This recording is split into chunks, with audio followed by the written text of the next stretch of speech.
자, 여러분들 우리 여기 한번 4번 우리 이거 한번 복습 한번 해볼까?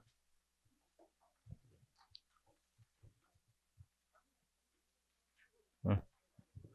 프린트물 추가로 나온 거 있어요? 문제 4개짜리 있어요.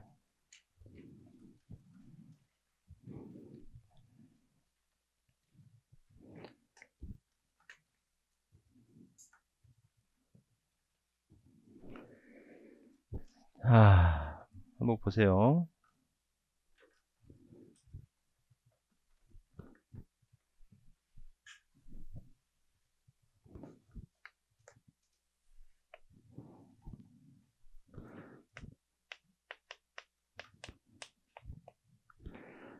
고지를 했고 7월 31일 날이 뭐예요? 납부 기한이죠. 납부 기한 납부를 안 했죠. 그러니까 어떻게 해야 돼요? 재산세 1000만원 곱하기 3% 하면 얼마예요? 30만원이죠. 그런데 언제 납부했어요? 8월이 가고 9월이 지나고 10월 28일 날 납부를 했죠. 그럼 이때는 뭐 붙어야 돼요? 중가산금 붙어야 되겠죠. 그럼 어떻게 돼요? 1000만원 곱하기 10만분의 75 곱하기 2개월 28일 체납한 거잖아요. 그럼 이때는 2로 해야 돼요? 3으로 해야 돼요? 이때는 2로 한다는 거. 월 미만 일수는 절사다. 국세는 이게 28일까지도 이제 계산을 하는 거잖아요. 이해하셨죠? 그럼 얼마가 되죠? 15만원. 그러나 합치면 1045만원 내야 되겠지. 이해하셨죠? 이렇게 가산금 한다. 자, 재산세 10만원을 5개월 체납할 때요. 그럼 어떻게 하면 돼요? 재산세 10만원이죠. 자, 가산금 10만원 곱하기 3% 하면 3,000원이겠죠. 예? 그 다음에 중과상금 어떻게 해야 돼요? 10만원 곱하기 0.75% 곱하기 5개월 하면 안 되지. 왜? 30만원 미만 시엔 중과상금 적용하지 않으니까. 그럼 답은 얼마가 돼야 돼요? 10만 3천원만 돼야 되겠지.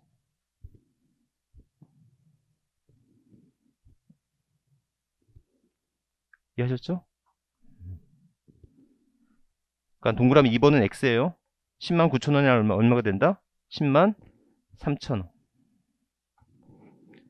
3번 지방세를 납기까지 완납하지 않을 때는 납부기한을 경과한 날부터 체납된 지방세에 대하여 100분의 3의 상당 가산금을 징수한다.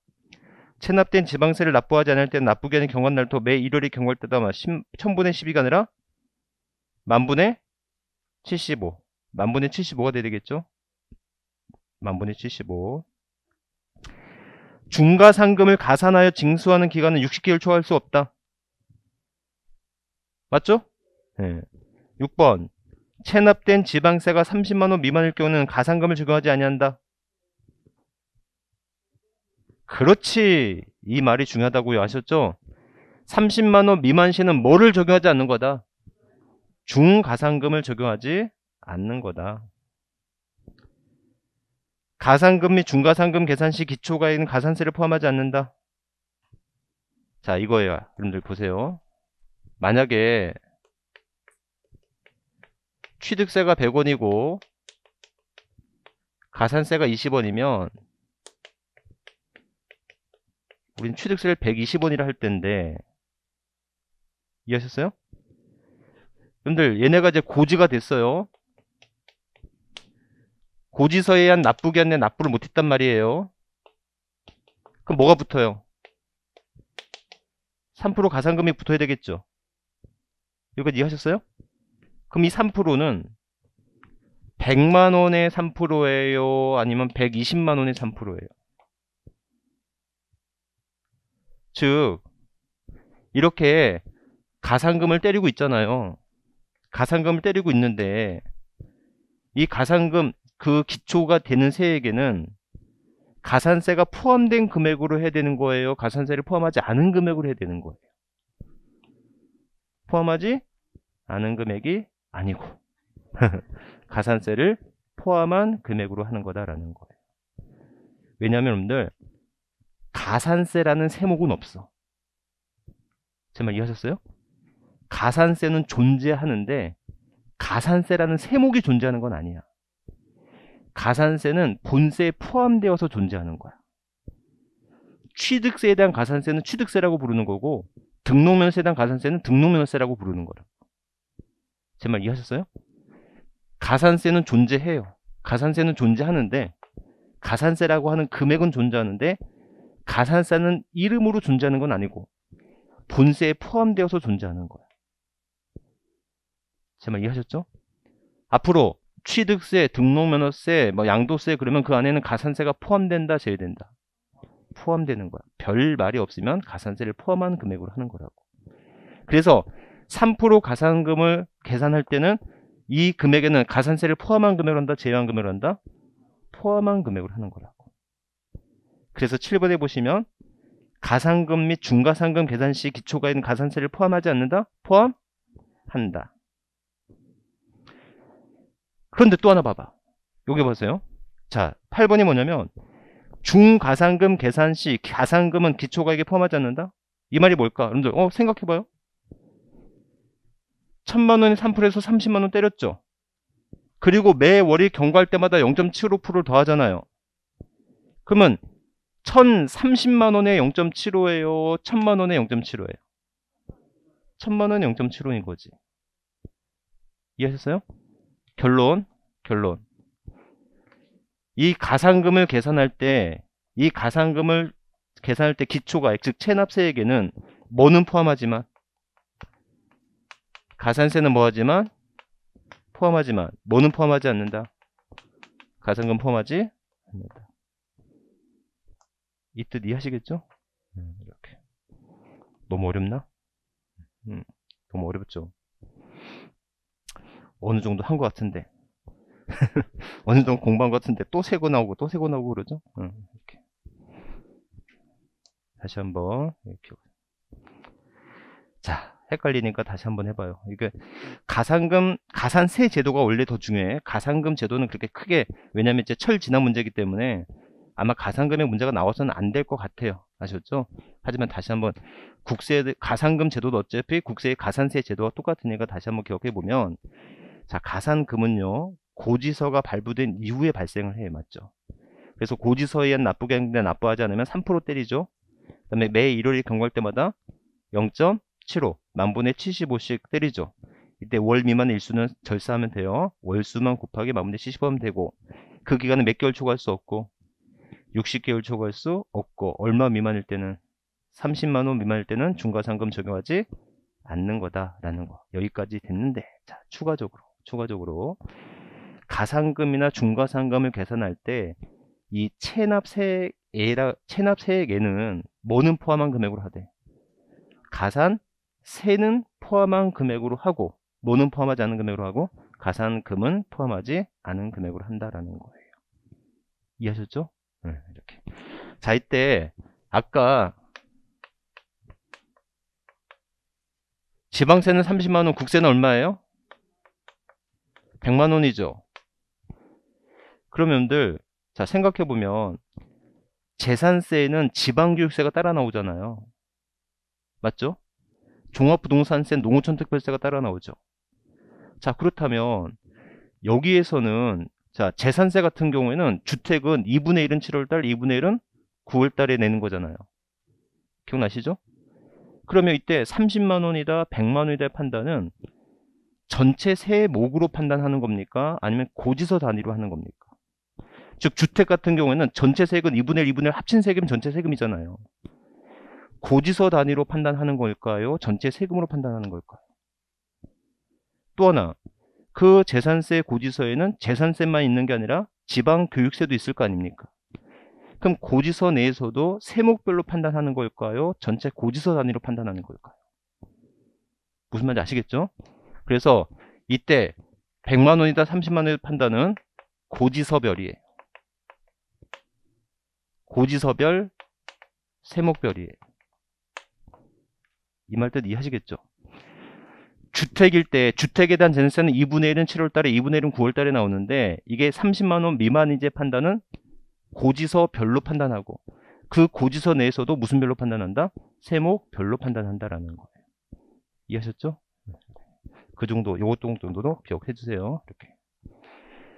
자, 여기까지. 그럼 문제 3번도 한번 풀어볼까요?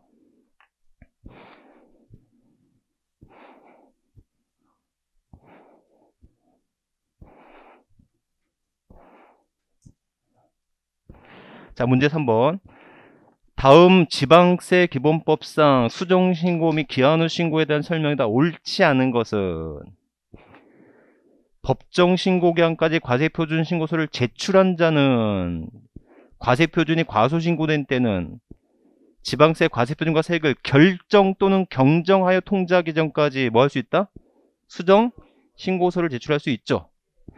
동그라미 2번. 신고서를 제출하지 아니한 자는 결정하여 통지하기 전에는 기한 후 신고서를 제출할 수 있다. 이렇게 돼 있죠. 이 문장이 결정 또는 경정하여 이렇게 나올 거란 말이에요. 아셨죠? 그러니까 2번도 맞는 문장이죠. 경정이란 말이 안 들어가서 맞는 문장입니다. 법정 신고 기한이 지난 후 6개월 6월 이내 기한 후 신고를 했어. 그러면 몇 프로예요? 기한 후 신고의 최소치 20%죠. 1개월 이내 했을 때 50%. 예? 예, 됐죠. 그러니까 답은 몇 번? 3번. 1년 이내 수정신고할 때는 30%, 2년 이내 수정신고는 10%. 이렇게 몇 퍼센트 감면이다. 이것까지는 기억 안 해도 돼요. 아셨죠? 최저치와 최고치 정도만 알고 하면 돼요. 다시 한번. 수정신고 시 최고치는 몇 개월 이내? 1개월 내에 몇 프로? 90%. 2년 이내 10%. 기한 후 신고는 1개월 이내 했을 때 50, 6개월 이내 했을 때는 20%. 최고치와 최저치만 공부를 하시면 될 것 같아요. 아셨죠? 이렇게. 자, 납세 의무 성립이에요.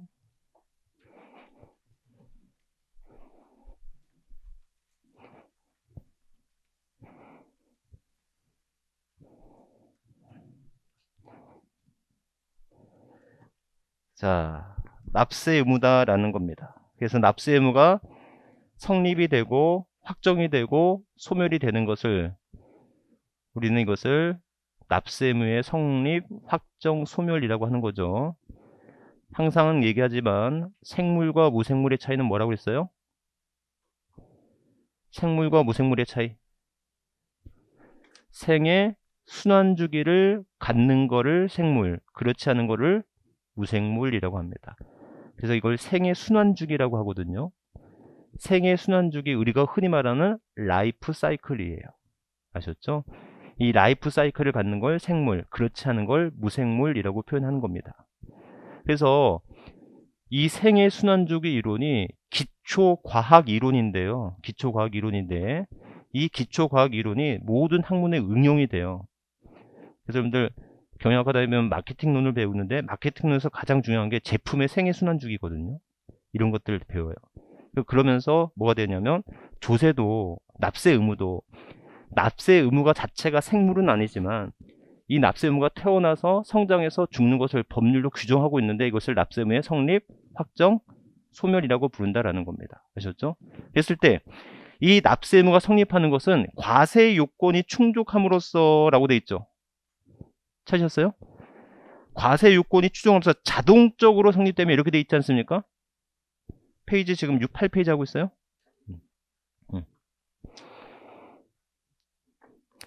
여기서 자동이라 하면요. 여러분들 우리 민법에 있어서 채권, 채무의 관계가 성립할 때는 뭐가 매개가 돼야 돼? 계약. 채권과 채무가 성립하기 위해서 뭐가 필요하다? 계약이 필요하다고. 그런데 조세 채권과 조세 채무는 뭐가 필요 없다? 계약이 필요 없다는 거예요. 아셨죠? 아니, 계약이 필요 없는 게 아니라 있었어도 안 되지 않습니까? 아셨죠? 그랬을 때, 자, 보시면, 자, 그러기 때문에 여러분들 국가가 저한테 세금을 부과하기 위해서는 그 납세의무를 미리 뭐 해야 된다? 성립을 시켜야 되겠죠. 아셨죠? 그래서 납세의무 성립 시기는 과세 요건이 충족하면 자동적으로 성립된다라고 하는데, 과세 요건이 뭐가 있다? 과세 대상, 납세 의무자, 과세 표준, 그 다음에 세율. 이걸 우리는 뭐라고 한다? 과세 요건. 이 과세 요건이 충족되는 시기가 언제냐라는 거예요. 이해하셨어요? 그래서 과세 요건이 충족되는 시기가 언제냐라고 하는 것인데, 이 납세 의무 성립은 열거주입니다. 그래서 뭐 해라? 암기를 해야 된다라는 것인데, 자, 여기서 특히 몇 가지 중요한 것만 볼게요.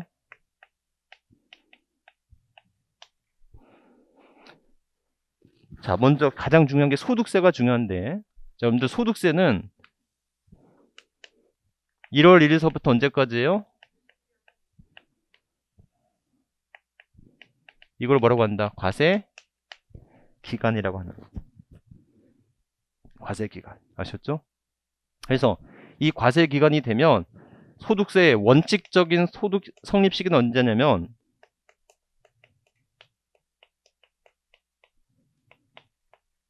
소득이 발생한 때가 아니고 언제가 된다?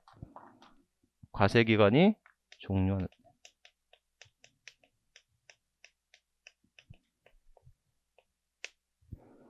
과세 기간이 뭐 하는 때다? 종료하는 때. 아셨죠? 이렇게. 그래서 과세 기간이 종료한 때 성립하는 거다라는 거예요. 그래서 여러분들 우리 시험에서는 이게 거의 90% 나왔습니다.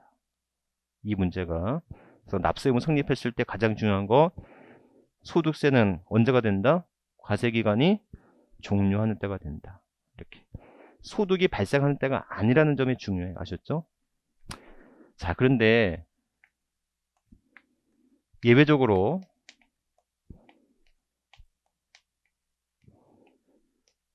과세 기간 중에 성립하는 게 있어요.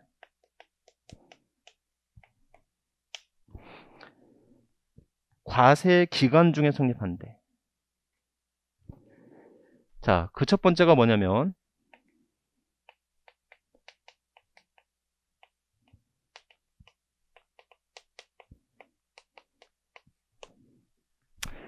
중간 예납한단 말이에요. 여러분들 지금 5월달 되어서 이제 제 거래처들한테 소득세 고지서를 이제 보내주거든요. 근데 소득세 고지서를 보낼 때 대부분의 사업자는 중간에 한번 미리 냈어요. 즉 6월 30일까지 기간으로 해서 이걸 뭐라고 한다? 중간 예납 기간이라고 말을 해요. 그러니까 소득세를 5월달에 한 번에 1년치의 소득세를 한 번에 내는 게 부담스러울 수 있잖아요. 그래서 미리 걷어는 미리. 그러니까는 과세 기간이 끝나기 전에 돈을 내게끔 하려면 그 납세의무가 이미 성립을 한 상태여야 되잖아요. 소득세가 과세 기간이 종료한 때 성립하기 때문에 과세 기간 중에 거둘 수 있는 방법은 과세 기간 중에 미리 성립을 해 놔야지만 징수할 수 있을 거 아닙니까? 정말 이해하셨죠? 그래서 중간 연합하는 소득세는 언제가 된다? 중간 연합 기간이 뭐 하는 때예요? 종료하는 때. 중간 연합 기간이 종료하는 때가 되겠다. 두 번째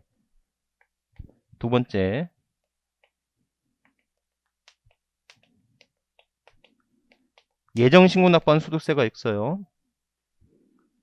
자, 이게 좀 중요한데 이때는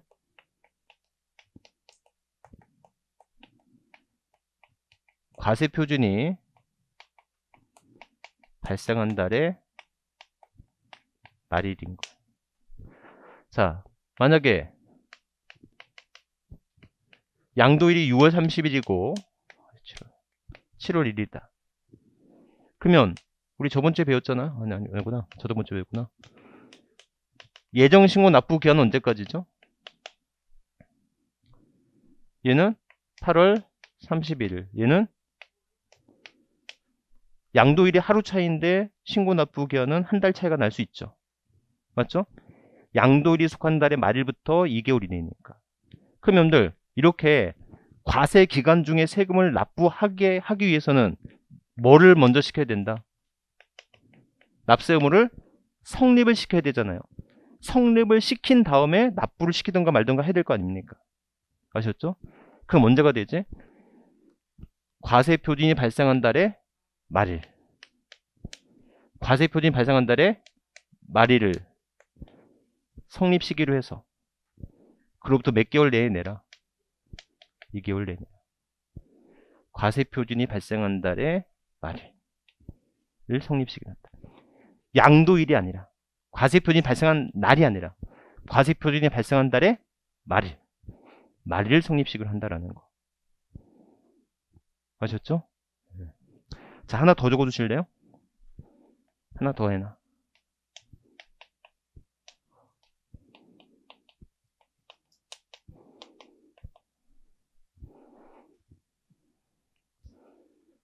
오늘 잊지 말고 뭐 해야 돼요?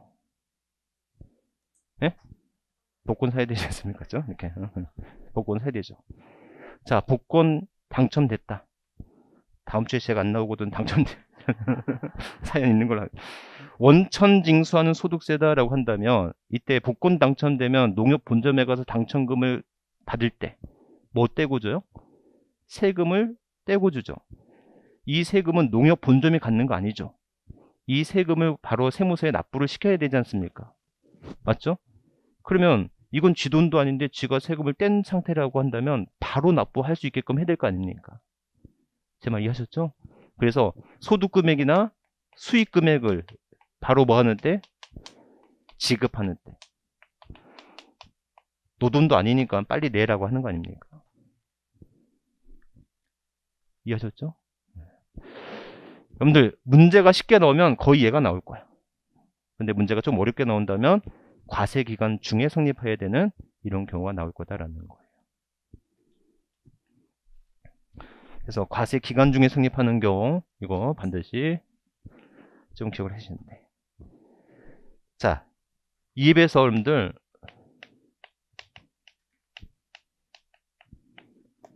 지방소득세라는 놈이 있거든요. 자, 이런 지방소득세는 말이죠. 옛날에는 개정 전에는 얘가 부과되는 세금이었어요. 근데 개정 후에는 독립세로 바뀐 거야. 그래서 여러분들 양도소득세 납부세에게는 뭐가 없다고요?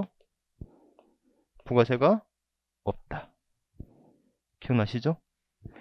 부가세 다시 한번 해볼까? 취득세, 등록면허세, 재산세에는 공이, 지방, 교육세가 따라 나오고, 다만 취득세는 농특세 10%가 있다는 거. 종합부동산세는 농어촌, 특별세 20%가 나온다는 거. 대신에 양도소득세 납부세에게는 뭐가 없다? 부가세가 없다. 왜? 하나의 독립세이기 때문에. 다만 양도세가 감면을 받았다면 감면세에게는 농어촌, 특별세가 있다. 20% 아셨죠? 이렇게.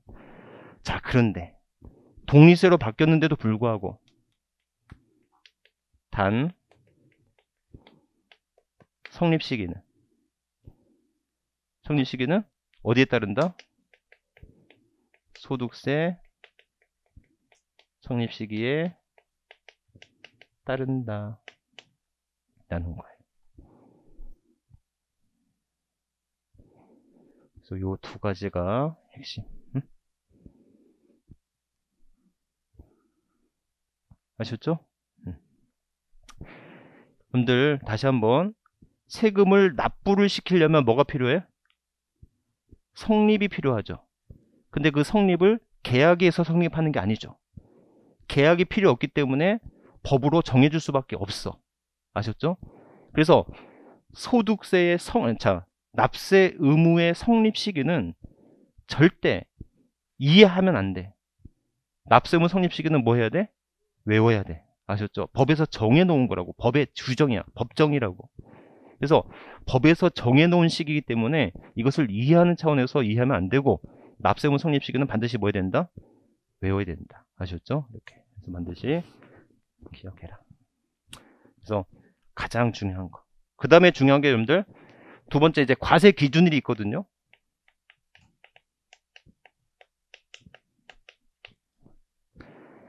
자, 과세 기준일에 성립하는 게 있어요. 과세 기준일에 성립하는 거. 과세 기준일 언제가 있지? 6월 1일 또는 7월 1일이 있죠. 6월 1일 날이 과세 기준이 되는 거 뭐 있어요? 재산세. 그 다음에 소방분, 지역자원,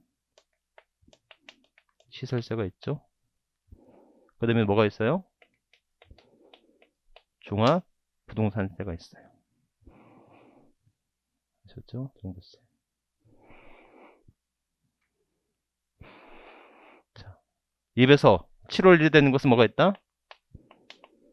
주민세가 있죠. 여러분들 거기 9페이지 보면 균등분 그 다음에 재산분 있죠. 그거를 주민세를 개인분과 사업소분이라고 좀 바꿔주세요. 균등분을 개인분이라고 바꿔주시고요. 재산분을 사업소분이라고 좀 바꿔주세요. 주민세. 맨 위에 있는 거. 아셨죠? 네. 여러분들 과세 기준은 몇 월만 있는 게 아니라 6월 1일만 있는 게 아니라 모두 있다? 7월 1일이 있을 수도 있다라는 거. 과세 기준.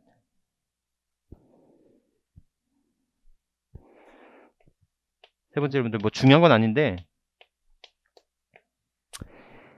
아까 인지세는 뭐라고 그랬었죠? 인지세는 보유 단계는 없다. 인지세는 보유 단계 관계된 세금이 아니다. 이거는 그냥 뭐 학술적으로 그렇게만 기억하시면 되겠고.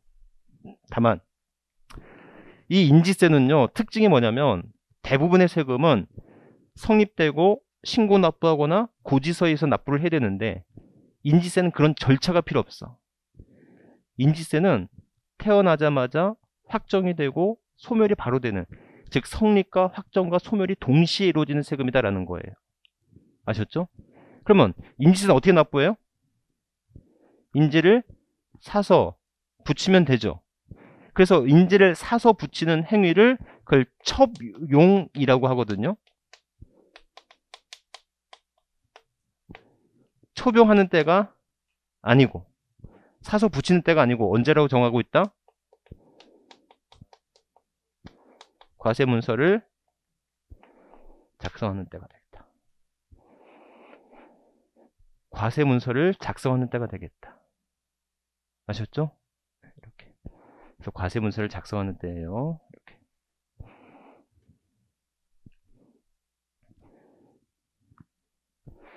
네 번째. 오늘 지방교육세는 독립된 세금이에요? 부과되는 세금이에요? 지방교육세는 부과되는 세금이죠.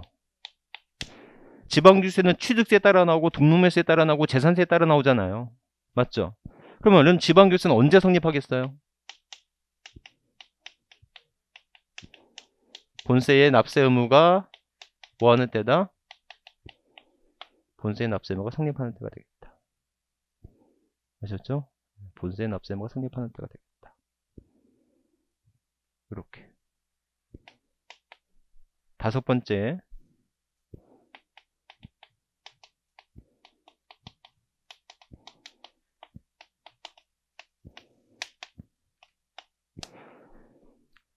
수시부과는 지방세나 국세예요. 수시부과는 국세나 지방세라고 되어 있습니다. 여러분들 이때는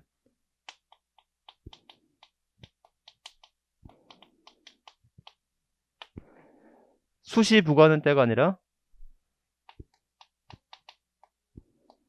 시수부과 사유가 뭐하는 때다? 발생하는 때. 수시부과 사유가 발생하는 때가 되겠어요. 아셨죠? 기억하시면 되겠다. 제가 이명박 전 대통령 얘기했죠? 예. 이명박 대통령이 되기 전에 재산세와 되고 난 후에 재산세가 몇 천만 원이 줄었다는 거야. 그 이유가 재산세는 현황 부과의 원칙인데 이명박 전 대통령이 사저가 논현동에 있는 그 사저가 일부가 근린시설로 돼 있었나 봐요. 그러니까 누가 봐도 주택이고 실제로도 주택이니까 주택으로서 재산세를 부과해야 되는데 대통령이 되고 나서 공무원이 착오나 또는 실수 등으로 공부상의 주택이 아닌 부분을 빼고 재산세를 과세하다 보니까 재산세가 몇 천만 줄었던 거야. 아셨죠? 그래서 이게 감사에 걸려가지고 연락의 욕을 얻어먹고 다시 재산세를 수시 부과했단 말이에요. 아셨죠? 그러니까 재산세의 성립 시기는 원래 언제인데 과세 기준일 6월 1일인데도 불구하고 이런 재산세마저도 수시 부과할 수 있다 없다? 수시 부과할 수가 있다. 아셨죠? 그래서 기본적으로 수시 부과하는 때가 아니고 언제가 된다? 수시 부과 사유가 발생하는 때가 되겠다. 아셨죠? 이렇게. 그 다음에 여러분들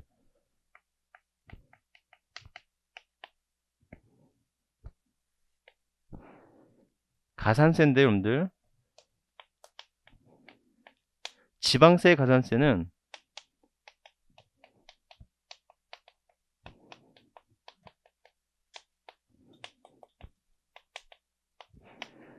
본세의 납세 의무가 성립하는 때예요. 아셨죠? 그래서 여러분들 가산세는 존재하지 않아요. 가산세는 존재를 하되 가산세라는 세목으로 존재하지 않죠. 가산세의 금액은 존재하지만 가산세라는 세목은 존재하지 않죠. 가산세는 취득세당 가산세는 뭐라고 하고 취득세, 등록면세당 가산세는 등록면허세라고 부릅니다. 아셨죠? 가산세라는 독립된 세금이 존재하지 않아요. 아셨죠? 그렇기 때문에 그런 가산세도 언제 성립하는 거다? 본세의 납세 의무가 성립하는 때가 되는 거다라는 거예요. 그래서 아까 가산금이나 중가산금을 계산할 때 그 체납세액이라는 금액에는 가산세가 포함된 금액으로 한다, 제외된 금액으로 한다? 가산세가 포함된 금액으로 하지. 아셨죠? 가산세라는 금액이 별도로 가산세라는 금액이 존재는 하지만 가산세의 이름으로 존재하지는 않기 때문이다라는 겁니다. 아셨죠? 그런데 자, 국세 가산세가 조금 달라졌지. 국세에 대한 가산세. 응? 이렇게. 그래서 여러분들 9페이지 보세요. 9페이지 가산세 있죠? 맨 마지막에. 신고 불성실 가산세는 있죠? 신고 불성실 가산세는 언제 생겨요? 신고 불성실 가산세는 언제 생겨? 법정 신고 기한이 경과하는 때 생기죠. 그 다음에 납부 불성실 가산세. 납부 불성실 가산세는 일별 가산세가 있고 3% 가산세가 있는 거 아시겠죠? 일별 가산세 언제 생겨요? 법정 납부 기한 경과 후 매일마다 그날이 경과하는 때 매일 가산세가 생성되잖아요. 아셨죠? 이에 비해서 3% 가산세는 언제 생기지? 고지서당 납부 기한이 경과한 날, 경과한 때. 아셨죠? 근데 그 밖에 가산세가 있을 수 있어요. 그 밖에 가산세는 언제 생긴다? 가산할 국세의 납세 의무가 성립한다. 근데 그 밖에 가산세가 뭐가 있을까? 응? 그 밖에 가산세가 뭐가 있지? 물어봐서 죄송한데 그 밖에 가산세가 뭐가 있냐면 여러분들 건물을 신축, 중축 후 5년 내 양도시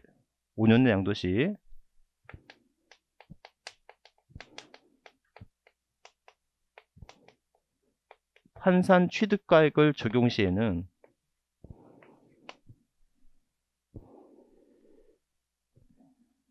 이때는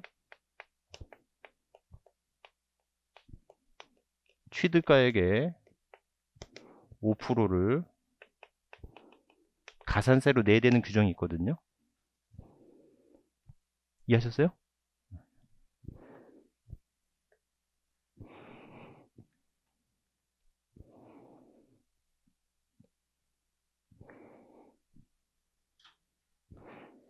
자, 이런 가산세 종류가 있어요. 나중에 배우겠지. 예. 배우겠지가 아니라 여러분들 이미 배웠어. 기억이 안 날 뿐이지 이미 배웠다고 하셨죠? 이렇게. 그래서 이런 가산세, 그러니까 신고나 납부 불성실 이외의 가산세가 있을 수가 있다. 아셨죠? 그런 가산세는 그 금액은 존재하지만 가산세 이름으로 존재하지 않기 때문에 이때는 언제 성립하는 거다? 본세에 납세 의무가 성립하는 때가 되겠다. 이해하셨죠? 여기까지. 그래서 여러분들 납세 의무의 성립식이 무조건 나온다고 보시면 됩니다. 무조건 한 문제, 무조건 한 문제. 이렇게. 자, 오늘 1페이지 문제 1번 한번 볼래요?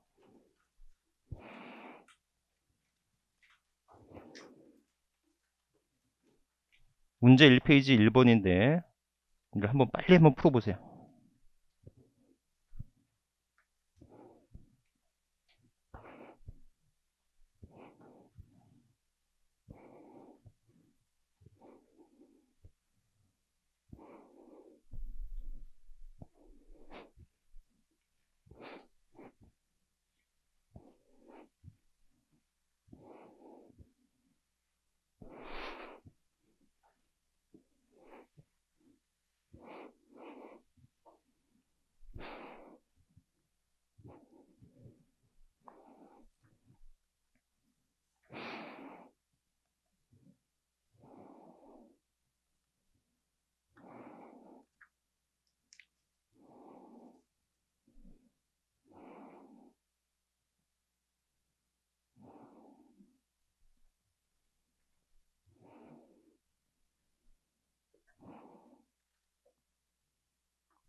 됐습니까? 몇 번? 답은? 프로 때문에요. 자, 여러분들 문제 중에서 이런 문제가 어렵죠.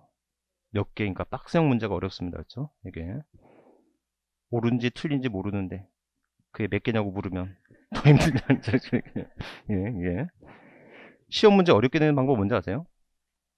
시험 문제를 어렵게 내는 방법은요, 1번, 2번, 3번만 문제 어렵게 내면 돼. 1번, 2번, 3번 문제 어렵게 내면 그 다음부터는 흔히 말하는 멘붕이지. 등에 식은땀 나고 나는 안 되는구나 이런 생각이 들지 않습니까? 이게. 그래서 문제를 시험장 가서 무조건 1번부터 풀려고 하지 말고 좀 눈에 들어오는 거를 먼저 익히면서 이렇게 문제를 풀어놔야죠. 이렇게죠. 워밍업을 해야 된단 말이에요. 시험 문제 풀 때도. 그래서 그런 것들이 다 모의고사에서 여러분들 연습을 해야 된다는 거죠. 이게. 자, 1번. 지방세 기본법상 납세의무 성립식에 대한 설명을 옳은 것으로만 묶인 것은 몇 개인가? 취득세는 과세 물건을 뭐하는 때다? 취득하는 때. 등록면세는 등기 등록하는 때죠. 자, 예정신고하는 소득세. 좀 주제가 벗어났지만 예정신고하는 소득세 언제가 된다? 과세 표준이 발생한 달에 말일. 그로부터 몇 개월 이내 신고하면 되고 2개월 이내 신고하면 되고. 그렇죠? 개인분 주민세. 주민세는 무조건 7월 1일. 이에 비해서 지방소득세는요. 지방소득세는 독립된 세금으로 바뀌었음에도 불구하고 성립시기는 어디에 따른다? 소득세 성립 시기에 따른다. 여러분들 시옷 특정 부동산이라고 하는데 이걸 소방분이라고 좀 바꿔주실래요? 소방분 지역자원시세 언제가 된다? 재산세 과세 기준일. 지방주세 언제가 돼요? 과세 표준이 되는 세목의 납세의무가 뭐 하는 때다? 성립하는 때. 가산세인데 지방세 가산세는 여전히 언제가 된다? 본세의 납세의무가 성립하는 때로 바뀌어야 되겠죠? 신고 납부기한이 경과하는 때가 지방세에 대한 가산세니까. 예? 그리고 이 가산세가 만일 국세의 가산세다. 다시 한번 국세에 대한 가산세는 신고 불성실 가산세와 납부지연 가산세. 납부지연 가산세는 다시 일별 가산세와 3% 가산세로 나눠지잖아요. 제 말 이해하셨죠? 네. 그래서 가산세는 어찌됐건 틀렸어요. 수시로 부과한 징수한 지방세 언제가 된다? 수시부과 사유가 발생하는 때. 오른 것을 묶인 것은 몇 개? 기역, 니은, 디귿, 미음, 비읍, 시옷, 이응, 치읓. 답은 몇 개예요? 8개.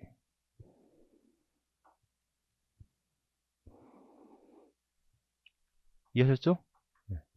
여러분들 문제 1번 정도만 맞출 수만 있으면 뭐 거의 맞췄다고 보시면 돼요. 자, 정리 한번 해볼까요? 여러분들 거의 벌써 1시간이 지나가려고 하는데 지금 이 시간 동안 뭐 했냐면 납세 의무 성립이라는 걸 배웠어요. 오늘 납세 의무 성립이라고 하는 것은 과세 요건이 충족하면 자동으로 성립이 된대요. 이런 말이 왜 중요하냐 했더니 일반 채권 채무는 계약이 필요한데 조세 채권 채무는 계약이 있어서도 안 되고 필요도 없더라는 거지. 그러면 세금을 징수하기 위해서는 납세 의무 성립을 미리 시켜야 된다면 그 성립 시기를 법으로 뭐 하고 있다? 정하고 있다는 거야. 아셨죠?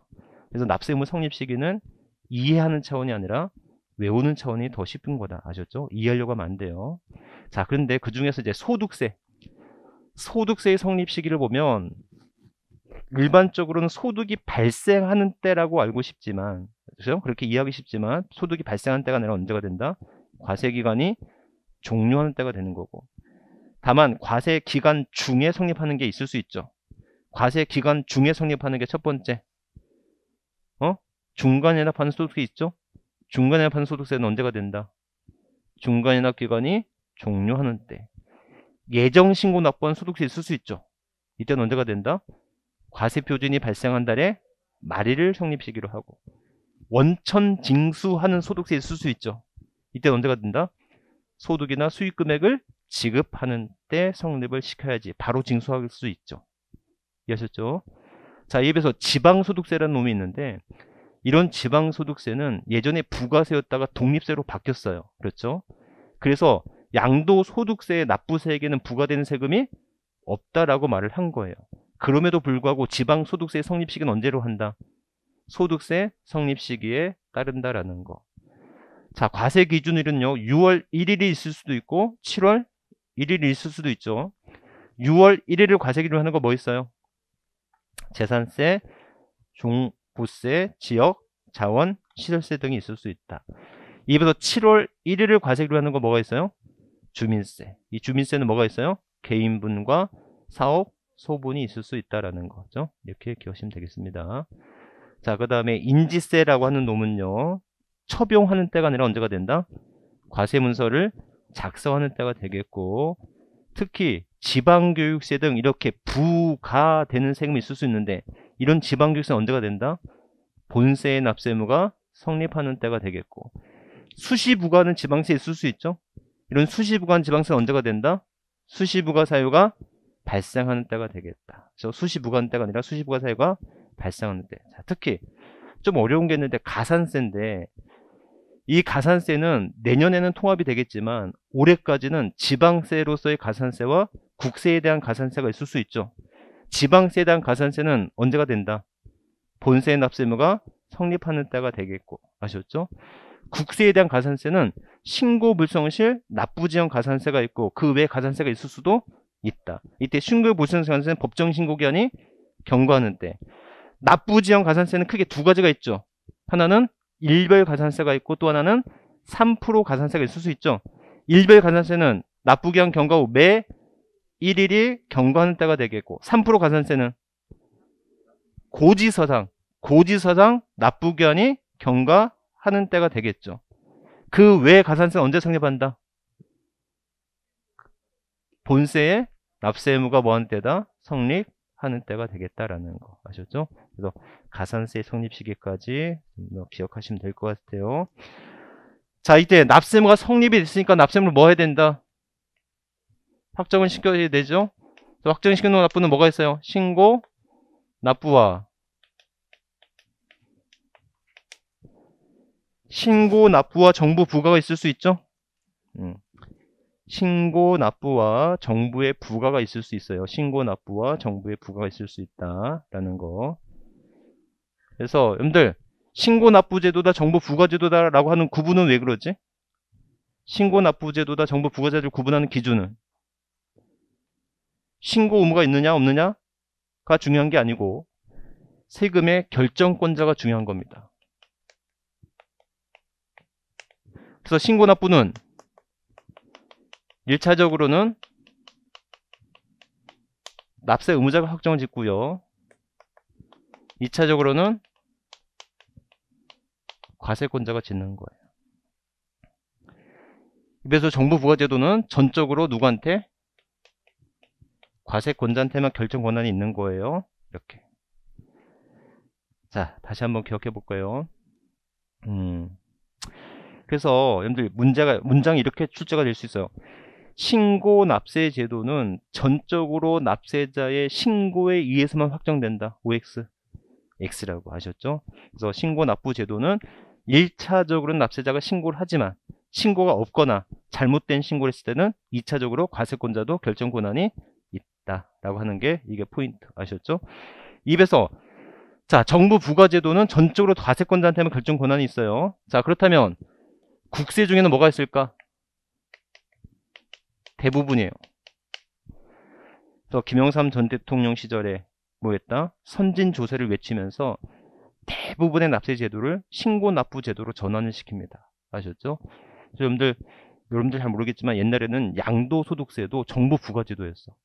그러니까 옛날에 양도 등기를 하려고 하잖아요. 양도를 해서 등기를 하려고 하면 양도세를 납부를 해야지만 그 납부 영수를 갖고 등기가 가능했었거든요. 이게 그래서 양도를 하면 세무서 가서 양도 신고를 하면 거기서 고지서를 줘.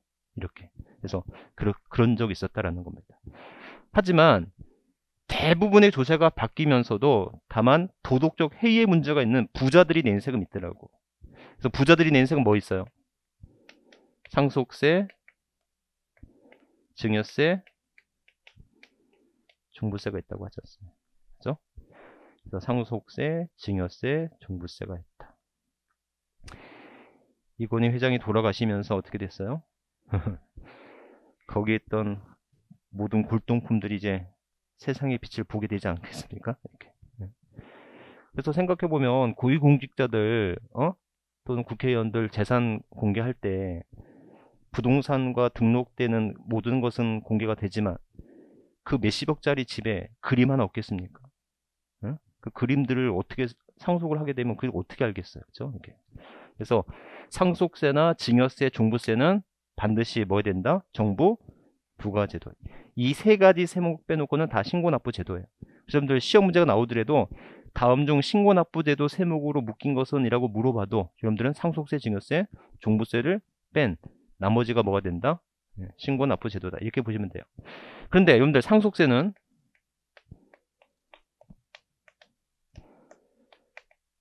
상속 개시일이 속하는 달에 말일부터 6월 내 신고를 해야 되고요. 증여세는 증여일이 속하는 달의 말일부터 3개월 내에 신고를 해야 돼요. 여러분들 이건희 회장의 상속세가 얼마래요? 12조래요. 아셨죠? 그럼 어떻게 12조인 줄 알았어? 상속세를 그만큼 신고를 한 거지. 제 말 이해하셨죠? 근데 이 신고는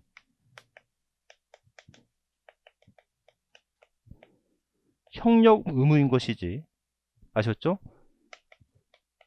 확정력이 있다 없다. 아까 제가 수정신고, 기한후 신고할 때 확정력이 있느냐 없느냐 했었죠. 수정신고는 확정력이 있어. 하지만 상속세에 대한 수정신고는 확정력이 없는 거야. 아셨죠? 이에 비해서 기한 후 신고는 절대적 확정력이 없어. 이렇게. 아셨죠? 그래서 이제 결국 이재용 부회장이 상속세를 이제 신고를 했잖아요. 그럼 지금부터 이제 뭐가 들어간다? 세무조사가 이제 들어가는 거야. 아셨죠? 당신이 신고한 것이 옳은지 아닌지 아니면 누락된 것이 있는지 이제 조사를 통해서 반드시 이제 결정을 해줘야 되는 거예요. 아셨죠? 이렇게. 자, 그런데 여러분들 한 가지 생각해 볼래요? 취득세 내왔네요. 상속받으면 뭐 내야 돼요? 취득세 내야 되겠죠. 취득세는 어떻게 내요? 원래는 취득일부터 60일이잖아. 맞죠? 근데 상속일 때는 상속 개시 속한다는 말부터 6월 또는 9개 거조가 있으면 9월 내 신고하고 납부를 해. 취득세도 똑같아. 아셨죠? 그런데 증여로 인한 취득세는 이때는 그대로 60일이 됩니다. 네? 그래서 나중에 문제 풀이할 때 그런 문제가 나올 거예요. 증여로 인한 취득세는 증여일이 속한 달의 말부터 3개월 이내 취득세를 신고 납부해야 된다. OX. X. 취득세는 무조건 60일이고 상속일 때만 6개월이야. 그럼 그런 문제가 왜 나왔을까? 증여세가 몇 개월이다 보니까. 3월이다 보니까. 아셨죠? 이렇게. 자, 종부세는요. 원칙적으로 정부 부과제도예요.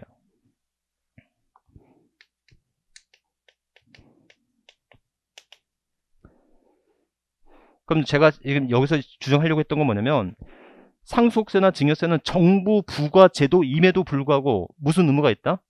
신고 협력의 의무가 있다라는 거예요. 아셨죠? 자, 종부세는 원칙적으로 정부 부과인데 예외적으로 뭐다? 예외적으로 신고 납부 가능합니다. 왜 그렇다고 그랬죠? 혹시 기억납니까? 종부세를 안 내서 모르겠죠. 내가 집이 여러 채가 있는데 그 여러 채 집 중에서 일부가 사원용 임대주택이거나 또는 임대업 등록을 한 주택이 있어. 그럼 이런 주택들은 종부세 대상에서 빠져야 되거든요. 아셨죠? 그런데 세무서가 국세청이 전지전능하지 못하다 보니 합산 대상에서 빠져야 될 주택까지도 포함해서 고지할 수가 있다는 거예요. 이해하셨죠? 그렇다면 납세자가 그럴 제외되는 대상이 되는 주택이 있으면 뭐 해달라? 신고를 좀 해달라. 아셨죠? 그랬을 때 포인트는 뭐냐면 신고 납부 시 정부의 결정은 없는 것으로 본다.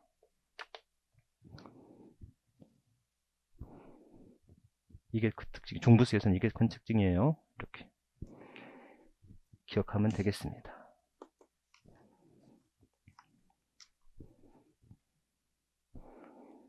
뭐 이 정도만 기억하시면 되겠어요. 여러분들 지금 이 시간까지 한 거 뭐 있어요? 제가 뭐 있지? 납세무, 성립과 확정. 아셨죠? 이런 거 공부했었어요. 좀 쉬었다가 납세무 소멸 여기서부터 할게요.